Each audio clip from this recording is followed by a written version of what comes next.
Welcome to Dhanush kitchen. இன்னைக்கு வாங்க ஒரு அருமையான சுவையில் சால்மன் மீன் குழம்பு பார்க்கலாம். இந்த மீனுக்கு காளா மீனுன்னு இன்னொரு பேர் இருக்குங்க.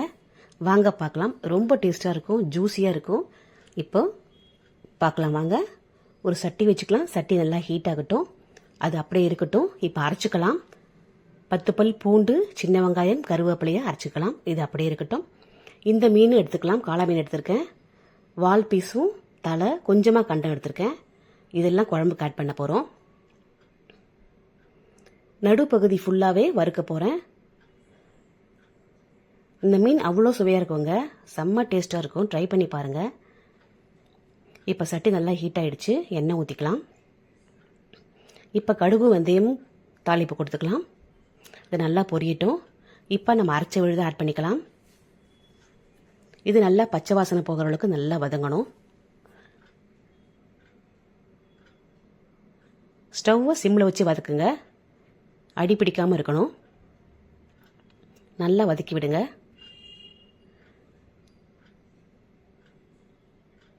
கூடவே 2 பச்சை மிளகாய் போட்டுக்கலாம்.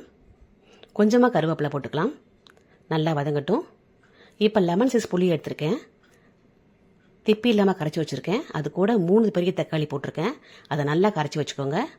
அது கூடவே 1/4 ஸ்பூன் மஞ்சள் பொடி, 3 ஸ்பூன் குழம்பு மிளகாய்த்தூள், கொஞ்சமாக கல்லுப்பு எடுத்துக்கலாம். இதை நல்லா கரைச்சிக்கலாம். இந்த கரைச்ச விழுதை இப்போ ஆட் பண்ணிக்கலாம். இது பச்சை வாசனை போயிடுச்சு. இப்போ குழம்பு ஊற்றிக்கலாம். இப்போ ஸ்டவ்வை ஹை ஃப்ளேமில் வைங்க. நல்லா மிக்ஸ் பண்ணி விட்டுட்டு நல்லா 10 நிமிஷம் நல்லா கொதிக்கணும். இப்போ பாருங்கள், நல்லா கொதிக்குது குழம்பு. இப்போ செக் பண்ணுங்கள். நல்லா மிக்ஸ் பண்ணி விடுங்க. மறுபடியும் கொதிக்கட்டும். லிட்டு போட்டு க்ளோஸ் பண்ணலாம். நல்லா கொதிச்சு திக்காயிடுச்சுங்க குழம்பு. இப்போ ஸ்டவ்வை மீடியம் ஃப்ளேமில் வைங்க. நல்லா திக்காயிடுச்சு.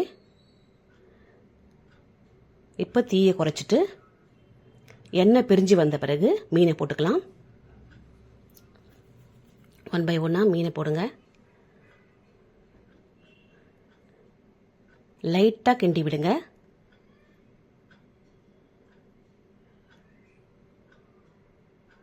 ஸ்டவ் சிம்மில் இருக்கணும். இப்போ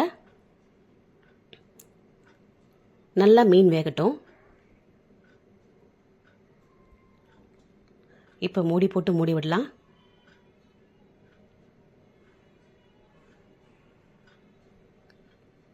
இப்போ பாருங்கள், நல்லா வந்துடுச்சு மீன். எண்ணெய்லாம் பிரிஞ்சு வந்துடுச்சு. பாருங்கள், அட்டகாசமான ஒரு மீன் குழம்புங்க. ட்ரை பண்ணி பாருங்கள். கடைசியாக நம்ம கொத்தமல்லி போட்டுக்க போகிறோம். மீன் நல்லா வெந்துடுச்சு.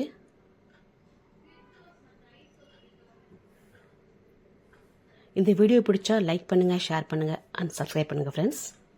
தேங்க்யூ. கண்டிப்பாக ட்ரை பண்ணி பாருங்கள். இந்த மீனை மிஸ் பண்ணவே பண்ணாதீங்க. தேங்க்ஸ் ஃபார் வாட்சிங்.